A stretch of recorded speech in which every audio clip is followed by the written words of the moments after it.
This week was quite slow week. It was quite a slow week. We had just two trades on CJ, one on CJ and one on AU. First of all, I'm going to talk about the trades I took this week and how they went, and I'm going to talk about how we use subjectivity to dodge this loss here, and yeah, the funniness competition conclusion. So first things first, the trade we took this week. This was the first trade we took on CJ. This trade was quite. I was kind of conflicted entering this trade because it was top of the trend line, and trends don't move in one direction. I think I read that in 90 lessons to learn about Richard Wyckoff or something like that. But trends don't move in one direction. On top of a trend line, it's most likely going to come down, and the schematic is telling me that it's a breakout, move. And the bullish strength has been outrageous so far, but at some point it has to come down. It has to retrace at least. And one, two, three, retraced, then broke out, came back down. It was a qualified trade, and to me, there was really no reason why I shouldn't have entered this trade, apart from the fact that I was on the top of a trend line. Let me see what it looked like on daily. Apart from the fact that I was on top of a trend line, there was really no downside. The bulls were getting at least you will not know at this point that the bulls are starting to get exhausted. And right now, it's kind of fairly obvious that okay, the bull run is a bit exhausted and most likely going to retrace a bit, probably till around a year or so, before you can continue on the upside. But there was no really reason for me not to enter the trade, so I did. And it went south because it just went south. Partly, like, part of me was I shouldn't have even entered trade at first because we knew that both you just knew that the candlesticks, the build up, it was not indicating for a good bull run, like a continued bull run. Because we took this trade, it was like 3.5% only, and it kept going up, and at some point it has to calm down. The fact that this retracement, that what's it called, accumulation, this reaccumulation started to happen meant that okay, either it's a reaccumulation or a distribution, one of them.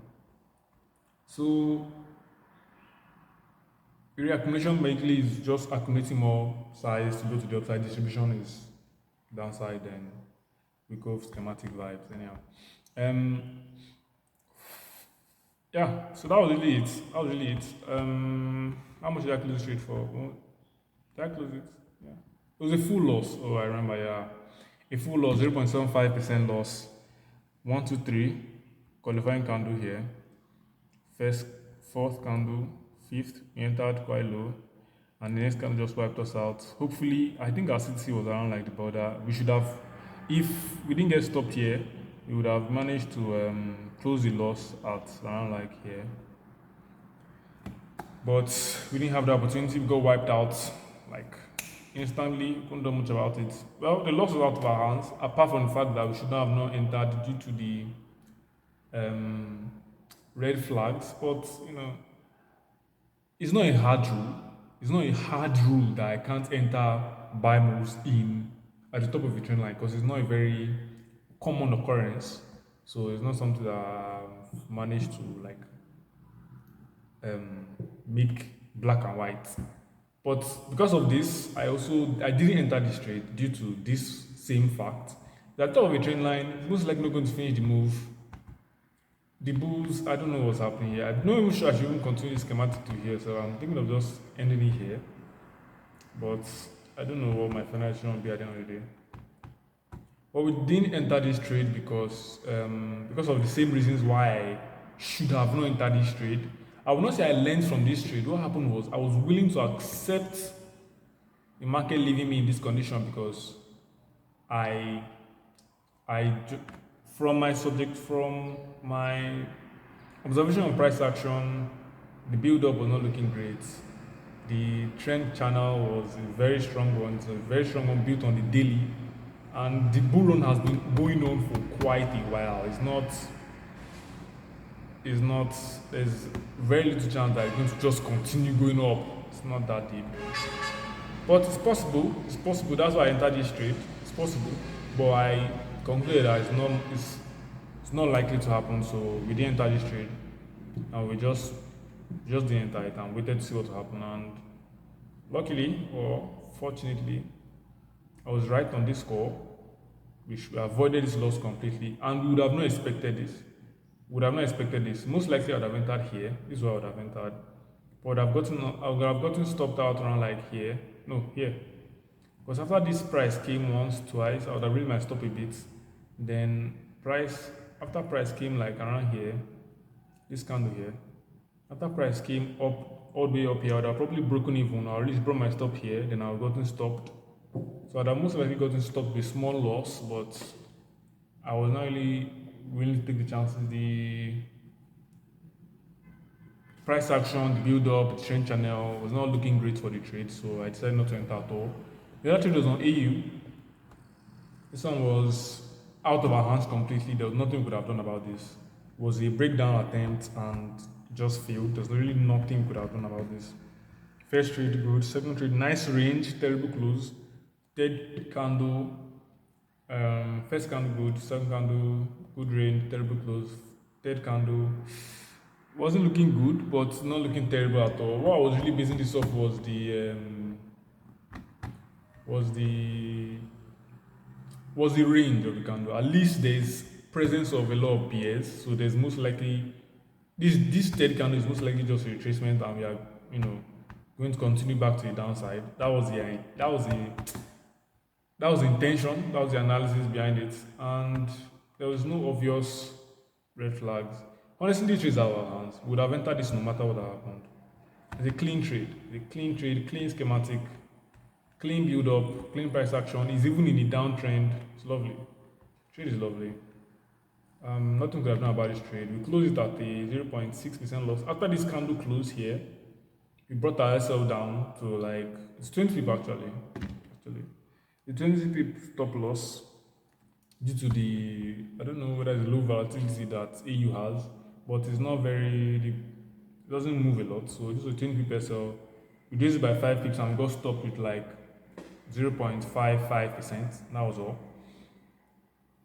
0.55%, yeah. We raised our stop. Close beyond our CTC. There are two things we can do when a trade closes beyond our CTC. Either we reduce the stop or we close the trade.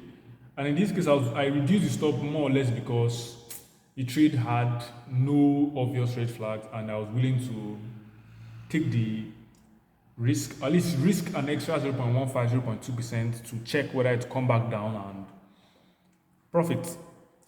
So yeah, that was really all the trade took this week. Moving on to how we use subjectivity to avoid that. No, we've already talked about that.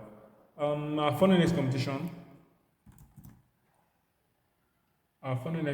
Smart prop. So I'm currently 1.3% down in total, 0.75% down for the first trade, and 0.75% down for the first trade, and 0.55. So overall, it's like 1.3. 1.3% down in total.